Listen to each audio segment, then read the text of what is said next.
มันในปีคริสต์เองไปเศร้าหาเลินมาฉลยมา10 วันดำดีจองลงเมืองนางเสียเจ้ามันดันหน้าถึงมาเลินสีมนเนี่ยตีเฮ็ดเป็นป่วยต่าง2 ปีเสียงต่างที่กองมูกูบอกแหละสำเฮ็ดหลูดันจองสินดำกัววนซุ่มจองเทราวาสาจองสังขาเจ้า หเลยจองพลาอะไรกลุ่มก่อสิแหละยังอันว่า เดียดไปหรือไปด้านเรือนสีมวนในเนี่ยเฮาเจ้าเสียสุขคำถึงมาเหมือนในก็ว่าเรือนสีมวนตั้งเฮาก็เปิ่นปังไว้หลายดีหลายตั้งนี่แหละคำในลงน้ำปล่อยหยัดน้ำต่างจ้องปีเสียงหยัดน้ำจ้องเสียเจ้าเขาเมืองนางเนี่ยเขาจะมาฮอตลาไว้บันอันตั้งเนี่ยเนาะเมื่อไหร่เขาติมา ซับแรงในบันลองอันเฮาได้เฮ็ดจ้องนี่แหละหลูด้านซึ่งไหนอะไรฮู้จักพ่อนเรียนเฮาเลยหลูจ้องนั่นกว่าเมื่อเฮาไปฮอตลาไปถ่อมตลาอ่อนโฮมกันส่งเมตตารับเมตตาซ้อมกันกว่าเมตตาไว้วางกุคนนางอากังลอดดังเป็นเมตตาเสเฮาห่มหอมเบาให้เศร้าหลอดพี่เขียนสัตตวาตั้งเสือให้มนต์เสือตอนเดือสินกัดยินเศร้าตาหน้าตั้งเสือhai môn sơ tan đơ sinh cát yin vi ya vi sa tăng sơ hai môn sơ tan đơ sinh cát yin sang kha sao tăng sơ hai môn sơ tan đơ sinh cát yin bên sông yin ma ha mét ta tra hao ham cát yin sa thu sa thu saไว้สีส่งนายครับอมิตรายาซื้อมาทำตราวเขาเฮานังอยู่สะล้มใส่ซึ่งหือในก่อนนังเฮทำเอาตรากว่าเพราะก้นมาในเพิ่มประสิมวะพื้นใส่ไหวลมสีทำเอาตราอันเอาเจ้าดีดิสนากว่าในอายุ เสียเจ้ามันดันหน้าเขาก็เป็นไต้ก้อกันมาตั้งหึงตั้งฮีปืนเขาเกี่ยวก้องกันก็มีตั้งเหตุตั้งนำเสียเจ้ามันดันหน้าเขาเมืองนางเลยมานั่งจ้องหลงเมืองนางนี่แหละสืบซ่อนห้อยผ่านนาเสมสัจจะเสียเจ้าหลงเอาอย่าสิงตะคืนสังหังปองให้ศาสนาพระเป็นเจ้าพอเฮิงเปิงเสือกว่าเนื้อบลำหัวเสือนั่นสึงเขาตึงเขาเมืองเขาเนี่ยลิหมส้มซ้อมเตะหรือสิเนมกาเสียมันหน้าเขาคัดเจอมีก่อกลมลมลาขึ้นกองมูเก่ากีกูปอกอะไรขึ้นเมต่าง2 ปีแสงจ้องซึ่งในก็มีเฮ็ดเป็นจ้องเหมือหมดเฮ็ดเป็นป้าจ้องสังขาเจ้าเฮ็ดเป็นป้าจ้องกัวสินทำบุญจุ่มในเป็นเฮาสิตนาเสียเจ้าอ่อนโหดโทลังตะกาวเขาขึ้นสร้างหางปองมาในหลีหุ่มส้มสาธุอนุโมทนาส้มเต้ๆว่าสำนักอะไรเฮ็ดวิหารฐานะมาอะไรเฮ็ดจ้องให้หลุดด้านว่ามันง่ายๆตะกาวเขามือปันพระเป็นทรงสัทเทนันติยะเมืองปรณสีมันเฮ็ดจ้องให้เลยหลุดด้านปันพระเป็นเจ้าตะกาวขอต้องไว้สื่อสัทเทนั่นว่าสัทเทนันติยะสัทเทหังเงาะสัทเทนันติยะมันรู้ด้านหยัดนำติเบิ้งปรณสีเตียนพระเป็นเจ้าฮอตะลาธรรมสัจจานั้นธรรมสกปูตนาสุดนั่นมันอันนั้นวันนั้นนั่งก็เจ้ามามกกลันอันเป็นตะเปปีกไส้มือพระเป็นเจ้าเสมอเอวเละเมืองผีวะเปิดขึ้นเมื่อเอวเละเมืองผีเอาเนี่ยสมามกกลันมันต้องมันเราใกล้มือน่ะกันในมีหังกันในมีหังหออันไหนพุทธมาเหมือหออันไหนสมหายกว่ามันจะหู้ดองไว้ถึงหนังมันมือปองในเนี่ยเมื่อหันหอมเหมือลงเหยอะๆพุทธออกไปห หางลีหางงามใหญ่ๆกว้างๆกงๆสมามอกกลานว่ากูบอกในหอในเฮายำหันบอกในมามีหอเหมือในเป็นหอพระก็ถามซึ่งไหนยอมสิงทรงพระพระอินทร์เป็นหอพระเสื่อนเปิ้ลจังนั้นคนพี่นั่งพี่อ่อนเสื่อนเปิ้ลจังนั้นก็ว่าอ๋อได้เป็นหอสัทเทนันติยาค่ะอ๋อไหนวะเป็นหอพระก็หอสัทเทลงนันติยาเมืองปรณสีขาวันไหนก็จะมามกกลันอ๋อเฮ็ดก้นหลู่มันดำไปตายหองสมมุติมาพุทธเมืองผีในสองติดใจเตียมาไหนว่ามันไปยุ่มมันจะว่าขึ้นปอกเห็นลงมาขึ้นเมืองโกนมาเพียวที่เมืองปรณสีเพียวมาที่จองพระเป็นเจ้าก็มันจะเมื่อคบไว้แหละเมื่อทำพระเป็นเจ้าพระเป็นเจ้าค้าโกนเอาในเฮ็ดตั้งดูตั้งต้านมาดูมันดำไปตายห่างหองพรหลีกุศลมันเมื่อพุทธปอที่เมืองผีมาเนี่ยสองที่เป็นไรคะมันก็ถามเรื่องไหนสมมามกราเนี่ยมันถังมาเมื่อไรเขาเฮ็ดการหลีกุศลในเมื่อไรว่าเขาตายเอาก่อนพรหลิงจังกับปรุดในปอเมืองผีถังเรื่องนั้นว่าในสเทศนันเดียดำไปตายอย่างห่างหองเนี่ยพวกพุทธปอเมืองผีในสองเป็นไรคะพระเป็นเจ้าสมามกรากับมือถามเรื่องไหนพระเป็นเจ้าก็อ้ำอพงตะโคเจ้ามามอกกลานโอ้มามอกกลานอันเปิ้นหันก็มือหันเนาะสาวก้ามังเจ้ามังป้ามังก็มังโกนเนี่ยคำมีพงตะโคหันไหลเจ้าไหนมังเจ้าเนี่ยมีพงตะโคหันไหลเจ้าไหน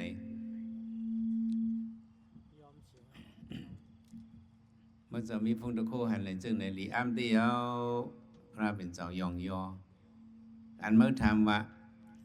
ปิกสมาสถิลงไปตายในสิตาหังของมฟุตบอตีเมืองผีเนี่ยเป็นไรห้ามเป็นไรห้ามวันนั้นสติเมื่อเจ้าบ่หันมาเยานาว่าซึ่งไหนวะเนี่ยบอกว่าก็นั่นเนี่ยไปตายสิตาก็บ่เฮ็ดการตั้งหลีกุโสเนี่ยมันเมื่อฟุตบอเมืองผีปุ่นเอาบอกว่าซึ่งไหนอันนี้เป็นหลักฐานศักดิ์สิทธิ์มั้ยเนาะกำมองได้ว่ามิวในได้ก็เป็นปันพระได้เป็นกว่าปันสุกหาในได้มันเป็นไรโยกำมองได้ให้ทางซึ่งไหนอันนี้ตะกาวเขาอย่าไปทางซึ่งนั้นกัมมานิยามมาอันว่านั้นเนาะกุศลสิตนาอันเฮ็ดจัดก่อนวันหลังมือปันพระนั่นในก็แห้งมันก็ปึกถึงพิสุบัญญามเร็วในก็แห้งกัมมานิยามมาในปึกเมื่อนาทาไปมาในก็อันเหตุการณ์ลิกุโสในเอ็นแห้งมันในตื้นเปิงเหปอกว่านี่เป็นกรรมมะนิยามมะสเทนันที่ได้มันไปตายก็ห่างหองเมืองพุทธป่อเมืองผีเนี่ยนี่เป็นพระเป็นเจ้า เฮ็ดเป็นหลักฐานศักดิ์สิทธิ์มันน่ะตั้งสมกกลานให้ถึงที่ว่าสเทนันที่ตายกว่าเอาเนี่ยก็มันก็เลยมืดจำที่หอมันนั่นติเขาจะวายพรลีตานหน้านั้นเมื่อก่อนก็กัดยำซึ่งนั้นตะเลียวก็กัดยำซึ่งไหนอยู่มันเหมือนซึ่งเหมือนหนังยายานะเขากินยาเกี่ยวซึ่งไหนเขาว่าไหนเลยยาขี้หนูตั้งยานซึ่งไหนยาเกี่ยวลุงตั้งเกี่ยวเขาซึ่งไหนยาเกี่ยวเล็ดซึ่งไหนเปิ้นเฮ็ดมาเสียมือมันซึ้นก่อนเปิ้นเอาคู่ไล่มันแม่นๆเฮ็ดลงมาจะเมื่อซุนก่อนต่อถึงวันเดียวเปิ้นไล่ลอกไล่มันเมื่อก่อนก็พวกคนเป็นต้องค้นต้นหักในยาเกนั่นพวกกินเนี่ยก็ต้องค้นต้นหักเปิ้นหายแค้นกว่าสองแค้นนะนั่นเป็นยาเมื่อก่อนกัดก็กาถึงมาปานเฮาตะเหลียวเนี่ยก็เปิ้นเอาขึ้นเอาไล่นั่นเนี่ยขึ้นมีจับอีหยานั่นเนี่ยก็มาขายเปิ้นเฮาก็เป็นต้องค้นต้นหักเฮาก็กินยาเกซะนั่นเนี่ยต้องค้นต้นหักเฮาสองแค้นกว่าในอันนี้สินมันเอ็นแห้งมันย้อมเมื่อนาทาไปแทงปักบีเฮงบีแล้วสอนให้ว่าลอกไล่มันจับอีหยังในมันละกวนอันเต็มมาแทงเมื่อนาเฮงปีนั่นว่ามันเป็นต้องคนต้นหักว่ามันกินยาเกนี่ก็ต้องคนต้นหักนั่นตีหายแค้นสองตีหายแค้น นั่นมันเป็นนิยามมานี่เป็นแห้งยาตั้งหลู่ตั้งด้านก็เหมือนนั้นปันพระเป็นเสาโพหลู่ในก็พอหลีมันตื่นมีกับปันเฮาในก็ว่าเฮาหรือเฮาด้านพอหลีมันก็กว่ามือเลยเฮาจะได้ลัดในแมวเฮาดีหมู่ซีนั่นกองซื้อว่าในคำทุนว่ะนายหยังก็ในคำทุนมันรู้สิมหมุนเจ้าเขาปันซื้อภาคกามมันว่านายสิมคำทุนในห้องมันจังไหนเปิ้นฮู้จักมันคนหมู่ซีได้ฮู้จักมันตั้งเหตุตั้งนำเสมอผู้ก็บอกมันก็ป้าวาสนาลองเฮ็ดให้ได้ขึ้นอย่างมาสูงในอันไทยเงาน้ำตาสื่อตังอันก็บอกนั้นเงาปีเดียวก็บอกนั้นเป็นมันก็ไทยว่านั้นอันเฮ็ดเมนักคำนองเขานั้นเป็นนายคำทุนเลยว่าเป็นมันว่าเฮ็ดไหนมันหลุดสิมนั่นเอาไหนก็ไม่มีปอกปีงมาแมวในคำทุนเนี่ยเขาก็ไว้พระรามเมืองเองติยาป้าสิมเสาเสียลงนรนาถะเสาเสียงหยาหน้าเกียงตุงเขาเสาจะได้อ้อนกันอ่อนตั้งตะกาเขาเป็น4-5 ชีวิตเขาก็ไว้พระรามเมืองเองติยาเมืองกะลาก็ไว้18 วัน20 วันจำเนี่ยเหลไว้พระตีเงี้ยวตีนเตียนพระเป็นเสาเกิดฮือพระเป็นเจ้าป้องเป็นพระฮือเตียนพระเป็นเจ้าฮอดธรรมสัจจะฮือที่จ้องสิตะวนก็เลยเอากุศลไปเลยไว้ขึ้นปอกมาเพียวดีเมืองสีโหขึ้นกะเหลีแห่งเมืองสีโหก็ไว้พระเมืองสีโหแห่ง7-8 วันสำขึ้นปอกมาถึงเมืองไทยสำขึ้นมาหาไว้พระเมืองไทยจะไหนก็ไว้พระเสียงเขียวให้ไหนข้าวดังในหลายวันน่ะเพียวเฮ้อน่ะเผื่อมาเพียวเมืองไทยในไม่ก็ไม่แมวคำทุนในเป็นลมเอามันเมามิ่งอะไรตายลืมกว่าเป็ดเป็นหังกว่าเป็ดตายลืมกว่าเลย2 วันไปครึ่งหมอยาเขาก็เป็นก็ขึ้นห้องยาหมอยาเขาใส่เขียนไม่ซ้ำปานนี้ลุ่มล้าปานนี้ข้าจะเอาสืบด้วยสายเจิงนั่นน่ะตายลืมกว่าก็เลยมา2 วันไปห่างในขึ้นหู้ตัวมาเสร็จตายมันขึ้นหู้ตัวมาเนี่ยขึ้นมาหรือหรือจะดีอย่างกวงแห้งเนี่ยขึ้นปอกมาถึงหมู่จีเพิ่งถึงมาหมู่จีก็มาเหล่เจ้าที่จ้องเลยถึงคำเพราะนั้นก็ เจ้ามันมากันโตก็เจ้าฮับถามมันแมวยินเขาว่าแมวเขากับเป็นได้เป็นวานในกับเป็นที่เมืองไทยเนี่ย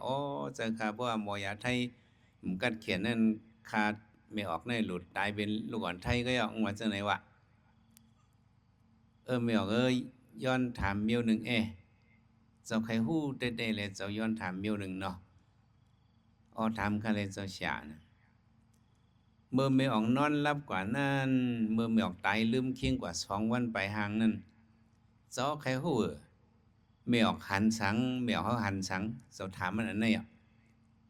มันตกใจกว่าอาลูตกใจดีค่ะเจ้าฉามาถามมันได้ขาหันสั่งในต่อถึงวันเมื่อในคำหันลัดพระอิฐ2 หันลัดข้ามหันลัดเฮียงไม่ออกลัดละหันลัดค่ะกูเป็นซีนี่ค่ะกูเป็นอากูสูซ้อมค่ะข้ามหันลัดค่ะไม่ต่อถึงวันเมื่อในค่ะไม่ออกเจ้าได้ใครฮู้ได้เขายามสอนหลีกทำมาเนี่ยโกนเอาไหนพอตายกว่าในมันจะมีกังกับมันมีกระตินมีไหนมันจะมีอันนั้นเลยเจ้าใครฮู้อันไหนเลยเจ้าถามแมวเขาในเพิ่มแมวลืมคิงกว่านั้นหันสังลัดนี่แหละไปหังเนี่ยพอเจ้าถามได้ก็ข้าได้ลัดข้าก็ลัดนั่นเป็นความกติเสจะข้าเป็ดเลนแปลงหนังข้าหันมานั่นข้าได้ลัดไหนได้ลัดซึ่งในวันนี้แมวคำทุนมันตายลืมกว่ามันเป็นเจ้าตาหน้าเลยหลูจ้องซิมที่จ้องจอนโจที่หมู่จีนั่นแหละมันตายลืมคิงกว่ามันหันสังเนี่ยมันลัดในเจ้าก็ฮู้ก็กับพี่น้องเขาเมืองนางส่องใครฮู้เด้ไม่ออกนั่นว่าคำเหรียญค้าเผื่อค้าลืมคิงกันเนี่ยข้ากับเพียวเมืองพีกับเพียวกันแล้วข้ ข้าขึ้นกะหันจ้องอันข้าหลูไว้นั่นสิมข้าหลูไว้นั่นเหมือนนั่นหนูก็กันมันเข้มไอ้นั่นปากปุ่นเหียงปุ่นสิมก็ซ้ำตาอันเหลืองค่ำเหมตั้งอันสีเขียวให้ลอกกันหอมันก็กระเป้งจนในเจือนเปิ้อหอจนก็มาลาดตองว่าในคำทุนในเป็นหอเมื่อที่อยู่เมื่อในไม่ได้เลยอยู่กันในนี่มาห้องมันว่าอากก็ไปใครเข้าด้วยก่อนเมื่อมันสมาจึงไหนมันก็อยู่ไกลไกลล้อมตัวหอมมันนั้นเอาลุยไปมาหังที่สมมติคือช้างวางลงไว้ว่าขาขานั้นนั่นจะฉาในคำแลนมันว่าจึงไหนวะ2 แหลนมันอับแลนก็เซ่จะเฉาคาในว่าอันคาด้วยขึ้นตัวคาในขาดจุกเหตุด้วยหอคานั้นขาดด้วยขึ้นตัวคาปอดเตอร์ในเฮียงไปก่อใหญ่ว่าจึงไหนวะจะก็ไม่ออกผีเขามันมาเนี่ยเขาตัวใหญ่โก้นอายุเขายาวเป็นเฮียงปี2 เฮียงปีเอาอายุผีเขาว่าในมันยาวน่ะลูกตัวเขาก็ตัวใหญ่พวกเขาที่มาเมืองก้นเนี่ยเขามาไว้พระก็มาเนี่ยเขาเลยผ่านให้ตัวเล็กๆไอ้มาวันไหนแหละข้าก็หันตัวค้างไปตัวใหญ่ก็หลงก็หลังว่าจังไหนวะซ้ำลิ้นอันคาหยิบในมันสื่อลิ้นหลงเป็นผองซ้ายคำเหมืองว่าจังไหนวะเป็นผองคำวะเป็นผองหังเป็นผองคำเหมือนเขาด้วยเนอลีก็มึงผีดาวเด็กสนายมีเนจิกลอยเสาผ้าผองไส้ผองลีนเขานั้นเป็นไส้คำมดเนี่ยตั้งอันมีออกคำทุนละได้เมียนกันค่าสำล้อมตัวดิดตินค่าในตื้อไว้ซอกตีนในหางลีว่าหางลีวะมันเลยตื้อไว้ซอกตีนหัวอันก็มองเห็นนั่นวะซอกตีนแรงก่อนซ้ำสาบคำเมซ้ำเสียงแรงก่อนครับอะโลโซนอนก็งอให้มันหางลีน่ะเมืองโกนเนี่ยมีค่าแคบตีนเมียวนั่นวะค่าเลยตื้อไว้นั่นเจ้าชาในวะในแมวคำทุน2 อับได้แลนะมันแหลนมันละดันเต้นั่นมันเลยก็ตื้อซอกตีนผีมันก็อารมณ์มันหักแคบตีนซอกตีนบางน่ะลงแมวคำทุนเนี่ยอีนั้นก็จะจับซอกตีนนั่นน่ะก็เฮิรนมันน่ะพวกก็ด้วยแคบตีนสูงๆนั้นมีเป็น4-5ชีบ่เราซอกตีนเบิ่งขี้ว่าซอกตีนเมียวแล้วซอกตีนอู้นำแมวคำทุนน่ะในเอาว่ามันไปตายเนี่ยมันก็ตายลืมกับกำไงมันก็หันห่างห้องมีอยู่ที่เมืองผีว่านั่นจังว่าพรหลีกุศลว่านั่นมือปันพระก็เบิ่นไหนปันเฮาตะเหลียวก็พรหลีกุศลนั่นมันยอมเนี่ยเจ้าใครว่าอันไหน2 ยอมมามื้อหน้าถ้าไปก็มื้อแนวว่าอะไรเฮ็ดตาหน้าตั้งหลู่นี่ก็เอ็นเฮียงตั้งหลู่กุศลนั่นมันตื่นยอมนะแต่ไรป่องสะอันไหนกะใน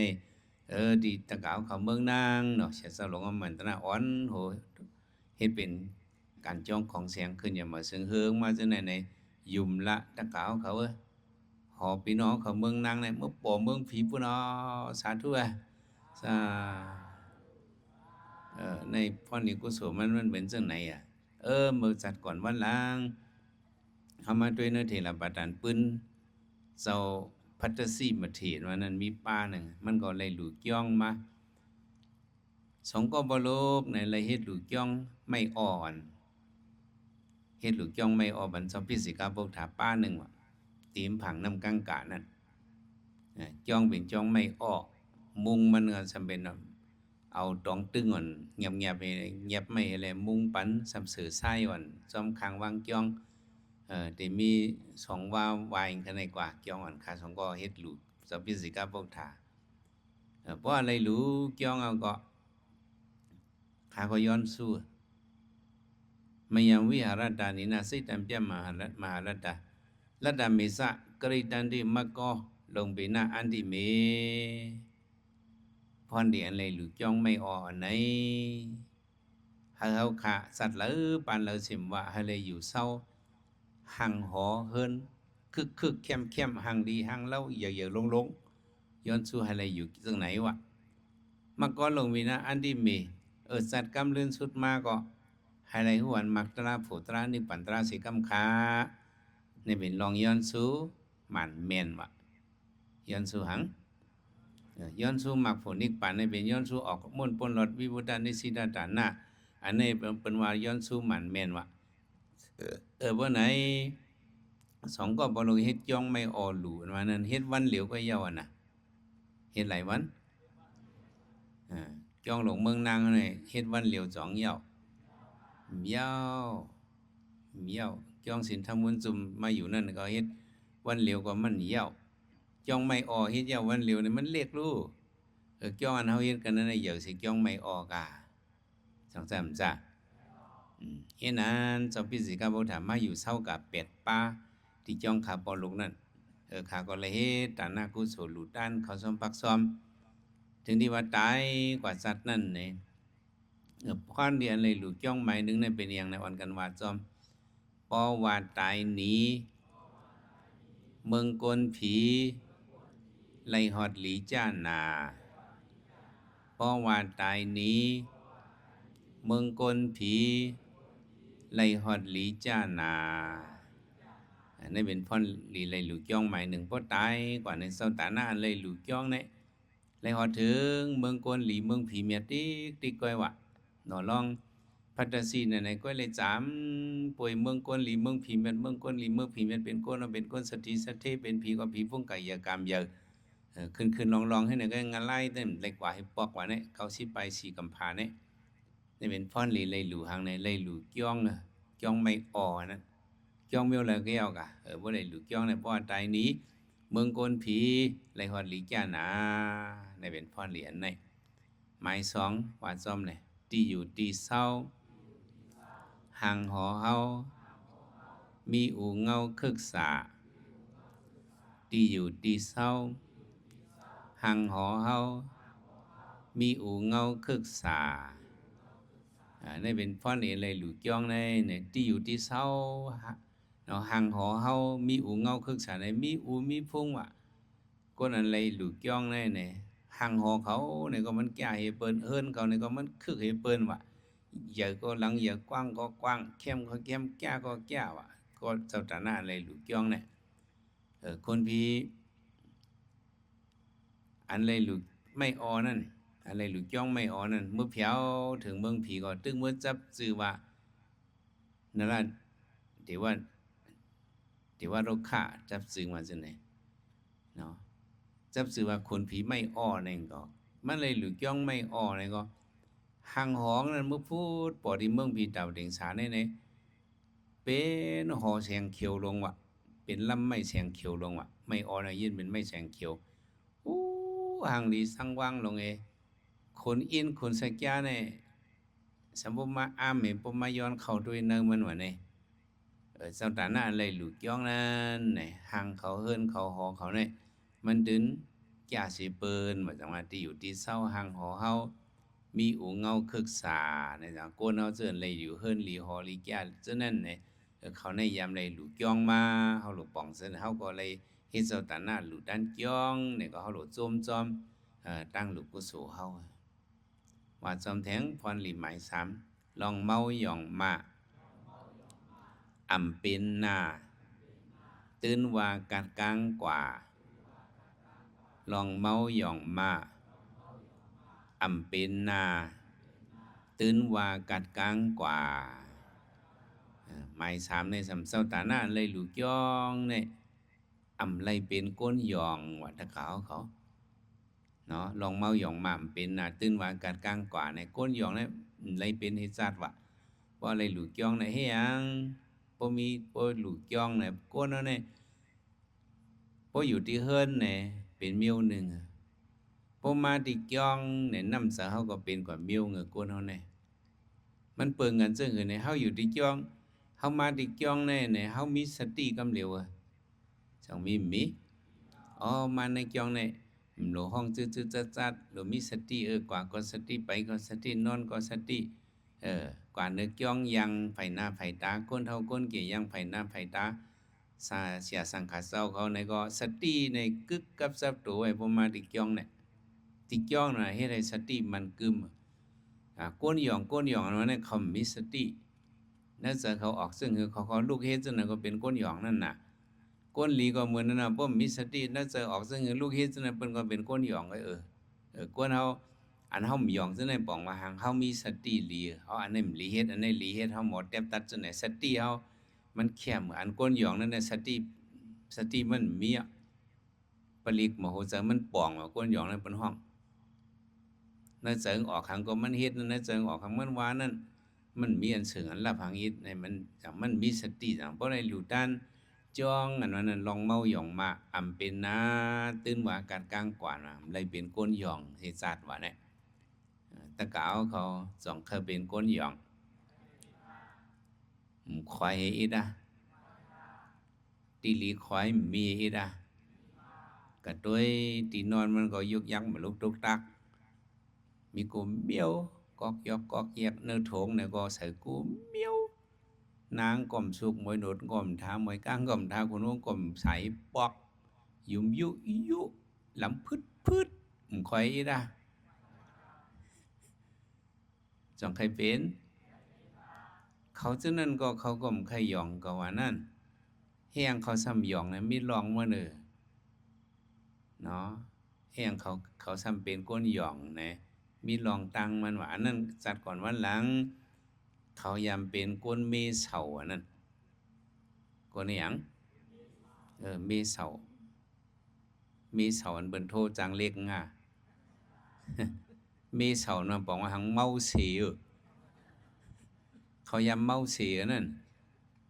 กินเกี่ยวหลอกกอกกันนั่นติ๊กๆนั่นน่ะบดนั่นก็ไม่ทราบประมาทฐานะนั่นน่ะเอาเป็นก้นหยองแล้วก็ตกงานไล่ย่อมกามาเป็นผีลูกหยองก้นหยองหมูหยองหมาหยองมาเป็นอันหยองในหาปากสันมาเป็นเพราะว่าก้นหยองในอนันตเพราะว่าอันนับจัดเลยว่าเนี่ยเขามาเป็นก้นหยองนี่เป็นหางจางมันก็ก่อนนั่นนี่จังว่าพวกใครเป็นก้นหยองนะเด้อย่าไปเมเสาอย่าไปเมาเสนั่นน่ะเนาะแมวเขามังเจอผู้หญิงเดียวขึ้นกับนะเฮาคาแต่เฮากินคาเหล้าเฮาแกกินปียาแกแค่เนี่ยปียาก็เป็นอันเมาเป็นก้นหยองก็ใกล้เป็นก้นมาหมูมาไก่นั่นก้าจังเฮาว่าสุราเมริยากินตาพวกใครหยองกูจัดในหลุดต้องไว้อันในสอนพี่น้องของเมืองนางอินบ่นี่ว่าจะมาสุราเมริยากินตาอย่าไปกินน้ำว่าน่ะว่าเขาพวกเขากินเขาว่าอย่าไปกินเขาเอาเงินมากินกับซื้อมุนเจ้าคาริวันในดีเขาสุราเมรยากินตาพวกใครหยองกูจัดในเดมจังนี้กันอะไรเนาะนะมาลองเมาหยองมาเป็นนาตื้นว่ากัดกลางกว่าเนี่ยมันเลยเป็นก้นหยองเนี่ยมันมีสติน่ะว่ามีสติอันในลีเฮ็ดในลีเฮ็ดมันได้ป่องใส่ซึ่งไหนจังว่ามันเลยเป็นก้นหยองก็ไม่เนาะว่าซ้ำแทงหมายสีโตมีกล้องให้อ่ำมาป้ายยันไข่ไกลๆกว่าโตมีกล้องให้อ่ำมาป้ายยันไข่ไกลๆกว่าเพราะอะไรหลุดย่องในพรหลีมันหมายสีในสำตัวมีกล้องมาให้ตีเฮาอ่ะตัวมีกล้องให้มาป้ายมันบอกว่ายุงคือแมงคืออันจังสัตว์ก้นเฮาตายคืองูจังซี่นี่มีกล้องเนี่ยมันจังมาตื้อเฮาจิ้มกล้องจิ้มหยอกว่าจังมันจังนี่มันจังมาตื้อเฮามันจังมาเฮ็ดมันหายใจเฮาเลยขัดเฮียงเนี่ยสังขยานเขาพวกเขาอยู่ในกันในเกี้ยงเนี่ยก็ที่ในความคุคนพิศเวกหนานั่นก็ว่าน่ะตันตามไม่กันตาวัดตบะตรีตบะตัมปะตันนำเนี่ยมันได้เฮยุงคือแมงคือแมงปีกลายคือเหลือกคือมันได้เฮกังอันไหนเฮกังบันอันกัดอันใหม่นี่แหละมันมีร่องห่มลมบ่เลยหลุดย่องอันนั้นตัวมีกล้องให้อ่ำมาป้ายยานไข่ไกลๆว่าเฮากว่าตั้งเลยไปตั้งเลยนี่ก็บอกว่าพี่เขียนในมาไกลตัวเฮาของเฮากว่าเลยไปเลยก็มันรถพี่เขียนเนี่ยเฮาต้องไว้จังไหนนะตัวมีกล้องให้อ่ำมาป้ายยานไข่ไกลๆกว่าแต่พ่อริมไม้หาว่าซ้ำแทงคนตุ่มเนื้อสันปื้อปอกพันขี้ยันโกหายกว่าคนตุ่มเนื้อสันปื้อปอกพัน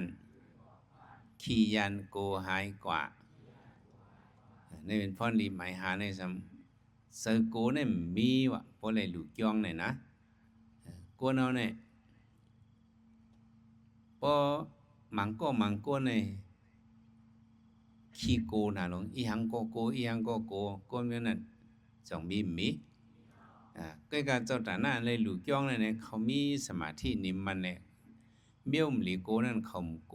ป่องวันเนี่ยเขาหัดหานเขามีจะโกเนาะมังเจอในเบี้ยวมหลีโกก็โกมังเจอโกมงคลในก็มีจังมีก้องมันเหมือนกันมังก็ทำโกงูในก็มีจังมีมังก็โกเมียงสับมังก็โกกุ่งเกา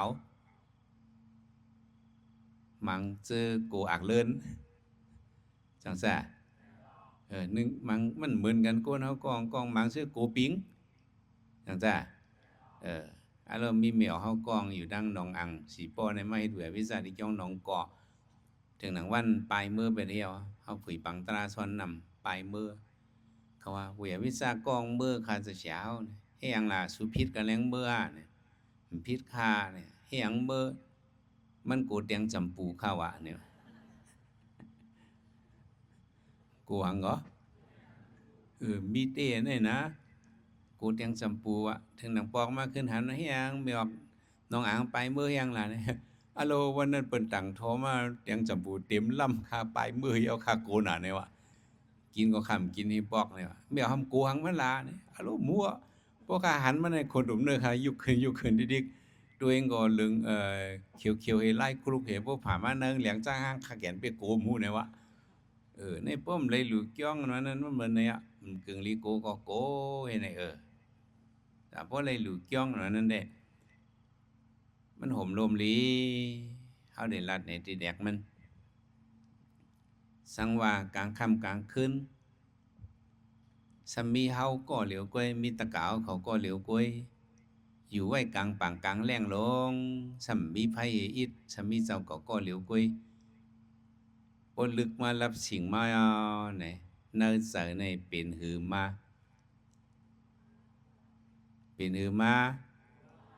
มีหลายก่อมีเฮาก็เหลียวก้อยในเนาะไหวด้วยไผหลังก็ทำปังปลือรับสิ่งพืดๆใน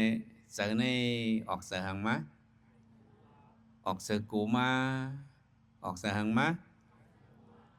กูหัง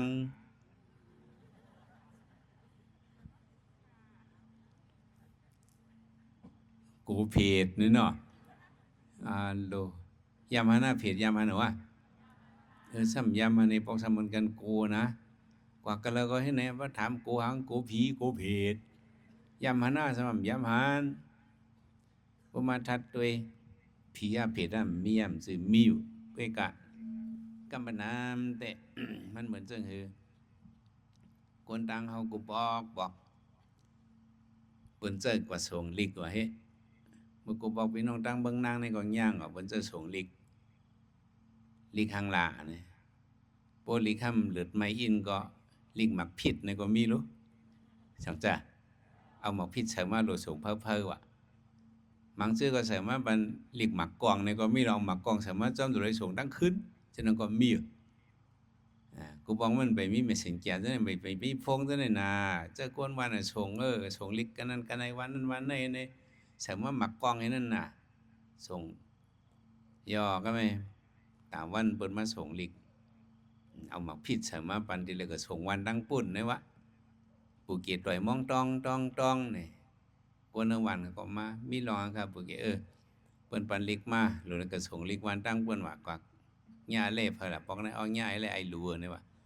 ไอ้หลูเมื่อก็ส่งลิกนานี่ก็ส่งวันปังป่วนนี่มันก็วันราคาก็คิงเกวันตั้งป่วนขำฮัดเฮียมันฮัดอ้ายตีเลยลัดป่าหิวนี่ว่าตีละถังลัดป่าหิวจังไปหางในเป็นลิกหมักพี่หรือในผมสงคำในมันเลยลิกหมักพี่ก็ข้ามสงลิกหมักคือก็ข้ามสงเลยไอ้ไม่ได้กระสงอ่ะมั้งเฮียมันมาฮัดหลานนะ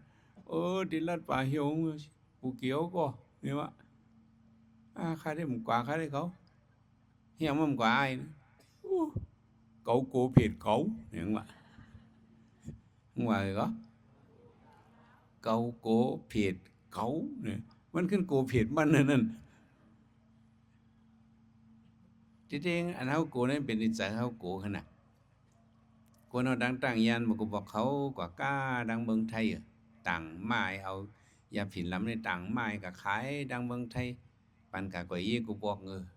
เขาเลยไปกะตั้งคืนกลางวันได้มาฮัดไปกลางคืนได้ไปไผก็มาฮัดได้เนี่ยไปกะตั้งคืนให้ใครนอนน่ะจำว่าจำเผียวเมืองไทยเอาอะเขาก็เฮิดน่ะมอยน่ะขึ้นลึกลำลงนั่นตากขึ้นมาเขาว่าอะโลเฮิดน่ะเหมือนได้เพราะว่าจำได้เผียวตีเฮาลงเฮาตำเสือตำคอนอนกันนั่นแหละแค่ปางล่ะเขาแค่ปางนี่มันก็นอนหลับดีตั้งคืนมาเขาก็เต้นหมอโกนก็รับรีพอตั้งคืนถึงเบิ่งจำแรงสมุงสมังมาไอ้กองลูกม่านตั้งเด็กก็ออกนอกว่าเฮ้เผิงลูกมาเบิ่งใครเลี้ยงอีดอกหนังมึนตาตัวหิมมันเด็กก็ออกนอกออกปังนั่นเป็นอีหยังนี่เป็นคุมป่าเหี่ยวเป็นหยังพอหันจังนั้นนี่ก็รวมใครออกนอกก็มีดอกหายเวทหมดแล้วโอ้ป่าเหี่ยวน้อยไม่แหลมลงปักไว้มันคุมตึกมือว่ะคำว่าในคำหันรับสิ่งน่ะคำหันสังกลางนั้นในหันเอาลงมังซื้อกวยนอนเนื้อขุมกว่าหน่อยเด้อลูกอีหังก็หลอกเขาสองหลอกรับขนคอความกับห้องนอนเนื้อขุมก้นตายกับห้องนอนเนื้อเกซึ่งนั้นเห็นนอนลงกว่านั่นอีฉันก็หลอกเขาถึงได้เบิ่งไข่แรงมาอีดอดไอ้นั่นน่ะมาพวกเขาเฮ้ยลูกเลยเฮ้ยเสียงบ่ฉันเอาน่ะอีหังอะไรเดียวนอนให้เป็นป่าเนี่ยเพิ่นนอนกันกูก็ไม่ลูกอ่อนกันกูก็เนี่ยเชียนมากเขาให้ไปติมเจ้าอันนั้นไปทางลานี่เขากูผิดเขานั่นเฮียงเขากูผิดเขาเมื่อเจ้านอนหนูตั้งขึ้นนั่นไปทางรู้ถึงเนี่ยเขาฮู้มาเจอเขาขึ้นกูนั่นน่ะจึงน่ะไอ้นั่นว่าเขากูผิดเขานั่นเป็นไหนก็กับว่ามีเจอกูได้ก็มันจะมีอีหยังก็อยู่ในบ่ได้กูเลยเนาะเหมือนเจ้าตั้งเฮามีปางชื่อวันเขาสมาวันหลวงรับสึงในว่าวันนั้นก็หลวงรับสิงเนี่ยมันเอาได้เป็นเถินลงกูบอกเอาได้รับสิงพืดไว้แซ่เจ้าชาตอลงเฮาที่หลวงรับสิงว่าถึงกลางคืนมาเนี่ยมันเจ้าซำโกอ่ะโกหังนะโกเจ้าหนังว่านั่นนะโกเผ็ดนั้นน่ะพอโลกลางคืนก้นเท่านั้นซำใกล้ลูกออกนอกนั่นน่ะพอลูกออกนอกเนี่ยทำโกห้องเจ้าสั่งลง8ป้าสมสงมันหลายป้าทางเมื่อกูบอกมันเหมือนจังตีเหลียวร้องตีเหลียวเปิ้นเฮ็ดทางในตั้งจ้องตั้งถังตั้งเฮือนตั้งถางเปิ้นเฮ็ดคือกันกับเดิมซื่อล่ะเมื่อกูบอกซื่อโลเป็นจ้องมันเจ้ากูบอกทางมีเป็นตั้งเนยยุ่มตั้งเถินปุ่นเพราะกับเป็ดตกเนี่ยก็เป็ดตกกับบ่หึงตันๆจังที่หมอปุกเนี่ยมันซื่อล่ะเป็นทางมื้อนั้นน่ะจะฉาลงเด็กกว่าขึ้นทางนี่ก็เลยลัดวางจ้องลงกว่าเข้ากันนึกถึงเนยยุ่มอินกูรู้กลางคืนเอ้ยเจ้าช้างดูว่าออกนอกเนี่ยวะพวกว่าเนี่ยเจ้าสั่งเขาเลยจับการเปียกการเคก็เปียกป้าล้อมมันจะไผ่หน้าไผ่หลังไผ่ข้างไผ่ซ้ายไผ่ขวาล้อมกว่าตัวมันจะเนี่ยใช่ไหมยัง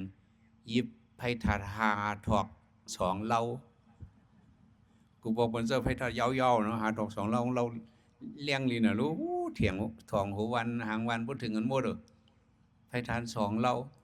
อัตราเล่าถองดังนาอัตราล่างสามีเวเอามาถองดังหลังมันตัวของเจ้ายิบให้ท่า2เล่าอันถองดังนาอันถองดังเราพวกกว่าเนี่ยก็เฮ้ยด้วยลิเฮ้ยด้วยลิเฮ้ยในก็ขึ้นทางพวกเจ้าขึ้นทางในเจ้าสั่งเขาเลยล้อมหอบทางให้เปิ้ลไว้เลยอึดคุณนางให้เปิ้ลไว้เลยนะเจ้าสั่งป้างมาเพียวดินตั้งเนาะมาไข่เหนียวอันนี้มันกูนั่นกะใกล้กับว่าอะไรหลุดย่องเนี่ยได้ก็คนตุ่มเนื้อซันปื้อปอกพันขี้ยันโกหายกว่าในเจอโกเนี่ยมันมีเหมือนซึ่งนั่นล่ะการันตีว่าพุทธะคนฝีไม่ออมันเลยรู้เกี่ยงไม่ออในคนอินมันเลยดีหอมันในก็คนอินมาแล้วฮัดนั่งซ้อมกันเนี่ยมันฮัดหาในฮัดนั่งซ้อมปลังคนอิน เนาะโกนเฮาซึมมีฟงกรรมนั้นเพิ่นว่ามาหลุมมาด้านคืนดังนาคาแลไรค้าใครอยู่กันนั้นไงค่าเนี่ยมันฮัดมันมีฟงกรรมเลยลูกยองมาน่ะเนาะว่านั้นสุดคืนตั้งเด้อแหลมไรค้าในคำบ่ฮัดคืนตั้งเด้ออันนั้นมันเป็น โกนเฮามันบ่มีฟงกรรมของมันนี่โกนอันลูกยองนี่เด้เขามีฟงกรรมอย่าเจอโกมีเพิ่นว่านั่งก็นั่งฮัดคาทานยุ่มโตเจ้าเก่ายุ่มกู้สู่เจ้าเก่าเนาะลองเมาหยองมาอำเป็นนาตึงว่ากัดกลางกว่าในตั้งหยองตั้งเมาก่อมเป็นตัวมีกองให้มาป้ายยันไข่ไกลๆกว่าตัวมีกองก็ไม่ตีเฮาคนตุ่มเนื้อชานปื้อบอกพันขี้อันโกหายกว่าในเซโกก็มีก็ไม่พรลีหมายหกว่าจอมเนี่ยพันลีพันงามพันกับตามอ่ำห้ามเลยพันกว่าพันลีพันงามพันกับตามอ่ำห้ามเลยพันกว่าก็นั่นเลยลูกจ้องในเนี่ยพอนอนพันในก็พันลีพันงามว่ะพันเป็นน้ำมิกลีอติกลีพันในมันเข้มตื่นมายังใครเสียไหลมังบอกมังอะไรก็เนาะใกล้นอนนี่พันห้ำลีก็สร้างเป็นพันหันเปิ้นลำเฮาหมาลำโคบเฮาพันหันผีอำเฮาจังได๋ใกล้เป็นรู้มังก็สองเป็นนะนั่นว่าคนเอาเลยหลูกจ้องในก็พันหลีพันงามสังขารเจ้าเขาแสเจ้าเขาเลยอยู่เนื้อจ้องเฮ็ดการสมาธิ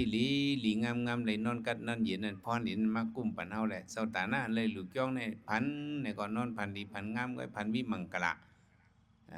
พันเฮาในว่ามันได้เป็นอติกนามิกเนี่ยเด้กำนำในพันเป็นอติกนามิกหมันเนี่ยมันได้เป็นพันเมืองนาเมืองสำเลียงนั่นอันนั้นเป็นพันนามิก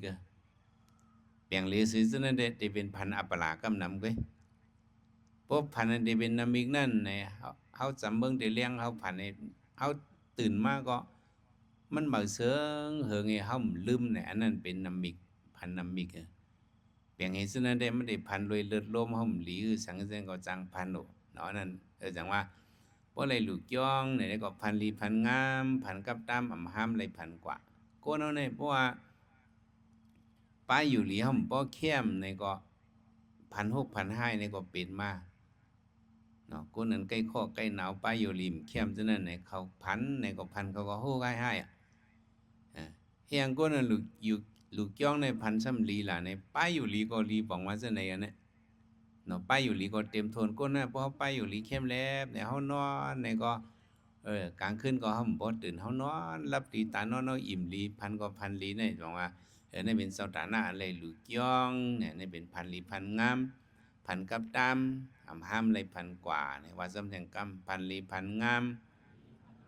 พันกับตามห้ามเลยพันกว่าเฮาจะฉะสุคำในก็มือกูปอกเลยอาโลยามพันญาพันโฮกให้ลงอันเนอนะอาโลวันนั้นคำนั้นในมันพันให้ไหนอาโลให้ได้ให้ว่าตะกาวเขาเมืองนางจงใครหัวจะเสียสุคำผันหายจังหือใครหูได้เด้เขาทำบ่ใครลาดในเมื่ออารมณ์ขึ้นนั่นในเจ้าเลยว่าเจ้าผันหายที่หรือผันหายเนี่ยผันกว่า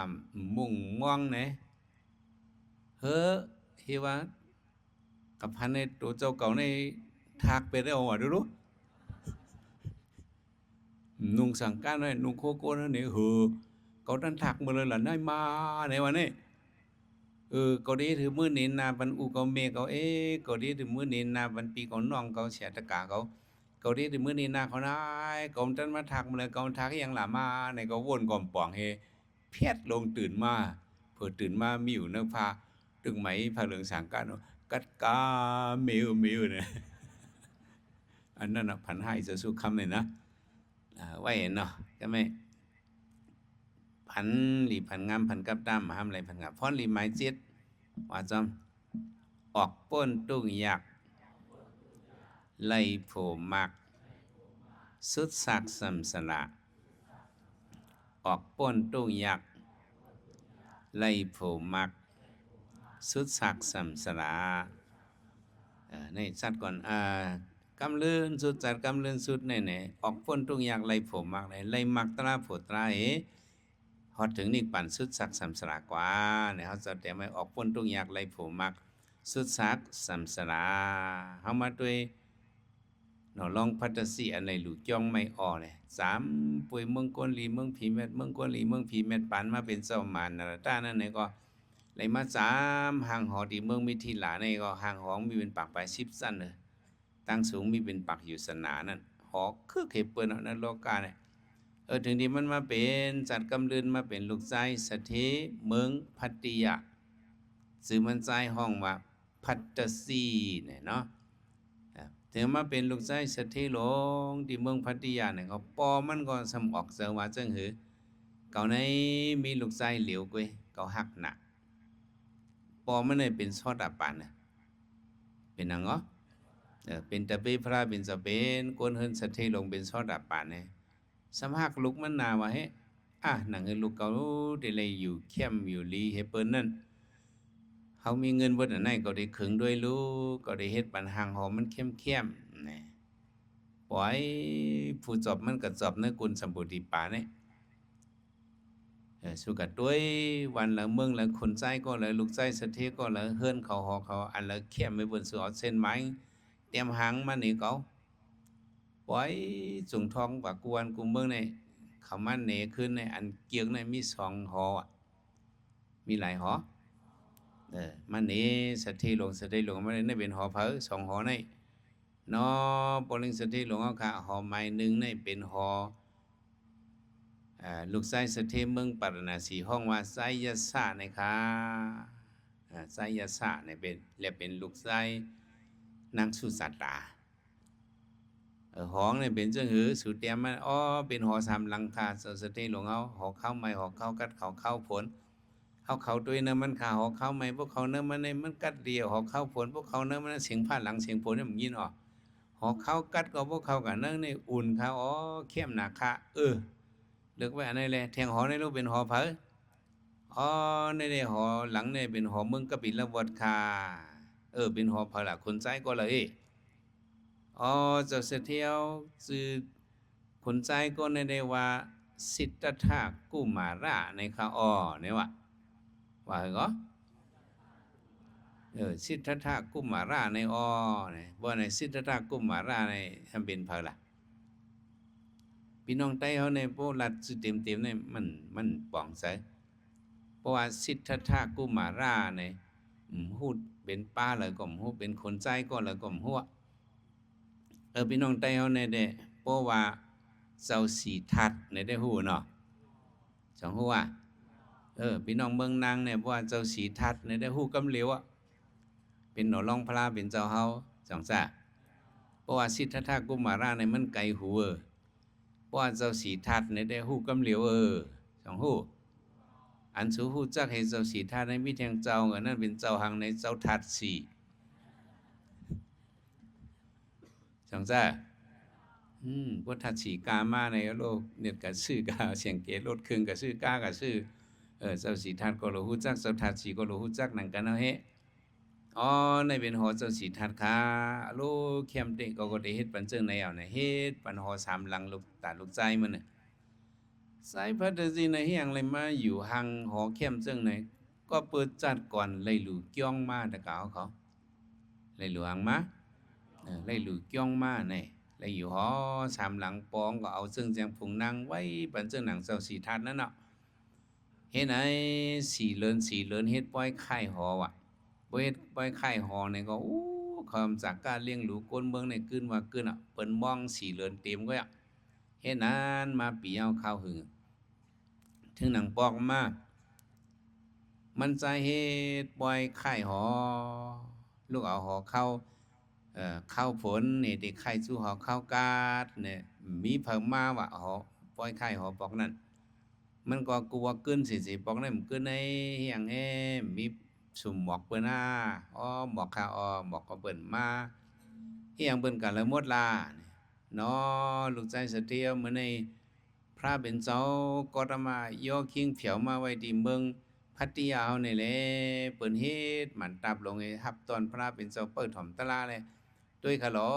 กวนเนี่ยมาตั้งเอาอันกันกว่าสุติพระเป็นเจ้านั้นซึกๆสายๆค่ะเนาะมันใจก่อนเสดียเนี่ยคืนมื้อหนูหอเจ็ดจันเนี่ยมึงล้อมงอกด้วยคนเนเวียงในยิบตั้งหมอกให้ได้อ้อนกันกว่าเนื้อกลางเวียงหมดว่ะมันใจจังเบิ่นมาพระเป็นเจ้ามาสะทอดเจ้าเมียดเพียวมาเมืองเฮาเนี่ยพวกกำก่อไว้ในเปิ้นได้ว่าเก่าเนี่ยฮู้สังเปิ้นได้ว่าเก่าเนี่ยมันหน้าอย่าปอสัทธิลงเฮาเนี่ยหมอสั่งสอนลูกมันให้หมอนับยำพระเปิ้นได้นี่ว่าปอเก่าในป้อมกว่าเนี่ยแม่นมันก็อ่อนเอาซึ่งเสียงฝงนางมันนี่ก็เปิ้กว่าสุติพระเป็นเจ้าแล้วก็นั่งที่ไผทับนอกเปิ้นสุดๆนั่นน่ะนั่งให้ถอมตราพระเป็นเจ้าฮอมันใจก็ถ่อมเด็ดเดียวว่าถ่อมลีๆงามๆถึงที่ตราพระเป็นเจ้าเหี่ยวกว่านี่ก็ใจลูกชายเสถีใจพัฒสีในถ่อมตราเหี่ยวก็ไล่ตรากว่าง่ายๆลมๆอะแต่กาวเขาเศร้าตาหน้าเลยหลูกย่องเลยนะพอถึงขั้นหลูไล่ตราเนี่ยก็ไล่หยาบพังว่าง่ายๆก็ไล่ตราก็ว่าเนี่ยจ่องแค่มาแค่มา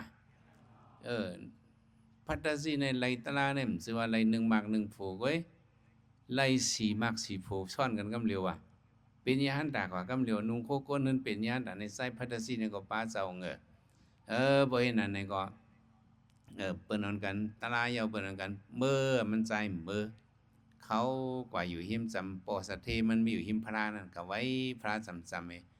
พระเป็นเจ้าก็ว่าอ่าสัทเทลงก็พระเป็นเจ้าค่ะใจอ่อนก็ได้เป็นลูกไส้ค่ะพระเป็นเจ้าถาม2มื้อฮักลูกไส้มื้อ5เนี่ยฮักค่ะก็เบิ่งค่าฮักน่ะแหละซึ่งหนังซ้อเจ้าสีทัดเลยอยู่หอ3หลังไหนคะก็เฮ็ดปันลูกไส้ค่ะหอ3หลังซึ่งไหนคะพวกมาหักมันแหน่มือผูกจ่องมะขหันมันสืบมีในเมืองโกนวางค่ะพระเป็นเจ้าฆาตกรรมป่องเสค่ะลูกใจเมื่อมาถอมตะลาเหติเหลียวมันเป็นยาหันตายเป็นหังยาหันตานมันในป้นนุงโค2แขนในมันป้นนักฝึกมันหลอเอาปรินิพพานเพราะเมื่อคว้างบันให้ลูกใจเมื่อนุงผ้าเหลืองสังการได้มันเดือสืบอยู่เศร้ากว่าเพราะมันความบันให้ลูกชายเมื่อนุ่งผ้าเหลืองสังการได้มุกฟุกมาในลูกชายเมื่อเบี้ยวกับวันในเนี่ยลูกชายคันให้เป็นคนมีฟงกรรมเยอะเต้อ้อยเลยถอมตลาพระเป็นสอปอกเหลียวก้อยเกาะสมมติเลยเป็นยาหันตากว่าโจมขาลูกขาไข่นุง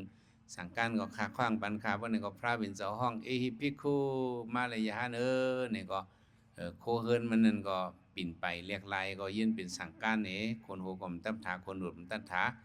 เป็นโหลอมเป็นจึงหางพังเจ้ายหันกว่าพระเป็นเจ้าก็ห้องมือออกเข้าตั้งกัดสมพระเป็นเจ้าถึงเพียวเนื้อกลางน้ำกลางกาพระเป็นเจ้าสังธรรมเจ้าพัทสีเมื่อจัดปันนั้นเมื่อเป็นเจ้าคำมหานารตะที่เมืองมิถิลานั่นหอเกี่ยวหอเสียงหอคำเมื่อนั้นมิถิลาถามจังไหนวะเจ้านั่นก็ว่ามีเตอปื้นน้ำกลางกาที่เฮาอยู่ในขาบ่ไหนก็เอาออกในปริษัทรู้กอบช่างแลเลยหอในมาไข่ในรองดังมันแลไหนพระเป็นเจ้าเสื้อมันหอตะลามันเจ้าก็อธิษฐานเข้าสรุปด้านสารอธิษฐานให้หอจะได้พูดออกมาเนี่ยหอเกี่ยวหอเสียงได้พูดออกในกลางนำมาปริษัทในไผพุ่นนำก็เปิดด้วยไผในนำก็เปิดด้วยเปิดกันหารหอแล้วเห็นด้วยตั้งสูงนั่นมีเป็นปากอยู่สนามีปากมีเป็นปากไป10สั้นเนี่ยหอเกี่ยวหอเสียงหอคำเนี่ยในจันก่อนวันหลังพรหลีอันเฮา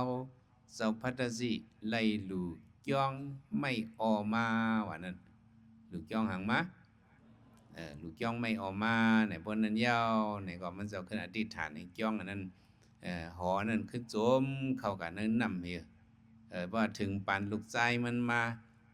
ปานพระเป็นสอริมิตินั้นหออันนั้นจังขึ้นออกมาแทงกำวะลูกใจมันอันขาสองกบลูกนั่นนะลูกใจมันนั่นเด็กขึ้นมาเป็นเจ้าหอคำลงที่เป็นคุณสิจาวตีแหละที่ได้ขึ้นมา3หอนั้นธรรมญาปานพระเป็นสอริมิตินั่นเขาได้เป็น ห้อมปารมีกึกกันเนี่ยแต่เลยออกมนต์ปนอจ้อมกันเนี่ยพ่อไอ้เจ้าไหนครับปืนมันได้เป็นพรหลีอะไรหลูกย่องเนี่ยมีเสิ่งไหนอ่อนกันวาดจ้อมเนี่ย บ่ว่าตายนี้เมืองกลผีไลฮอดหลีจ้านาที่อยู่ที่เศร้าห่างหอเฮามีอู่เงาคึกษาลองเมาหย่องมาอำเป็นนาตื้นว่ากัดกังกว่าตัวมีกองให้อำมาป้ายยันไข่ไกลๆกว่าคนตุ่มเนื้อสันปื้อปอกพันขี้ยันโกหายกว่าพันลีพันงามพันกับตามอ่ำห้ามเลยพันกว่าออกป้นตุกยากไล่โผมากสุดสักสามสลาในเป็นพรลีอันใดหลุดย่องเนาะแต่ก็เอาเขาในก็บ่ว่าที่ละเอียดนำความมวยหลุดด้านจ้องเฮาสิทธิทัดกองหมู่เฮาจะในพรลีกุศลมันให้เขาเป็นในปัญญาสะปิเสียวฮอตุเสกำเลยตาน้อง